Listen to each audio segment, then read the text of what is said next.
Qu'est-ce que la culture du risque ?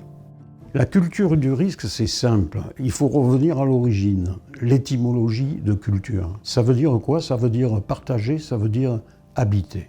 Et la culture, au sens général du terme, c'est le partage, c'est l'évolution, c'est l'exemplarité.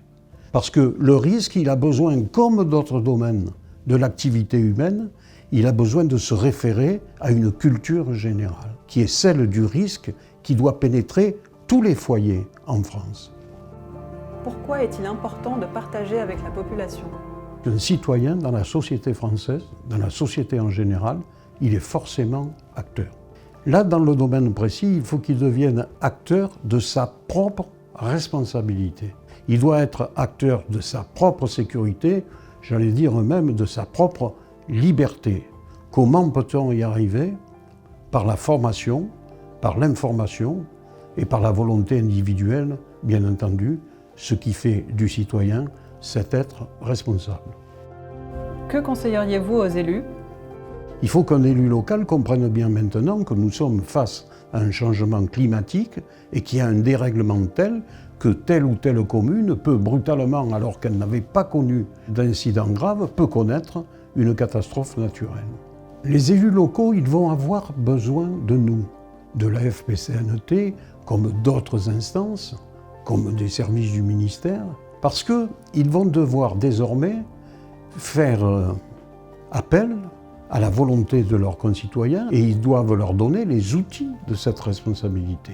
J'ai eu l'occasion dans une conférence de dire à une assemblée d'élus, vous êtes en quelque sorte des bergers dans votre société. Et ce que je trouve passionnant dans la mission que nous conduisons à l'AFPCNT, c'est que nous devons aider, dans les années qui viennent, les élus à être ces bergers de la prévention, de la résilience et de la sécurité. Pourquoi faut-il agir maintenant ? Il y a une urgence à agir aujourd'hui, mais je dirais qu'il y a une urgence depuis longtemps à agir. Et jusqu'à présent, les outils que nous utilisions étaient des outils d'hier. Et là maintenant, ce que nous allons réaliser ensemble, c'est effectivement répondre à cette urgence qui est une urgence nouvelle, qui est à certains égards imprévisible, et nous sommes dans une telle société qu'on ne peut pas laisser ce caractère imprévisible sans chercher à y répondre. Quelles sont pour vous les actions les plus efficaces en matière de prévention du risque ? Il faut que ce soit des actions très déconcentrées, très décentralisées, des actions au plus près de la vie quotidienne.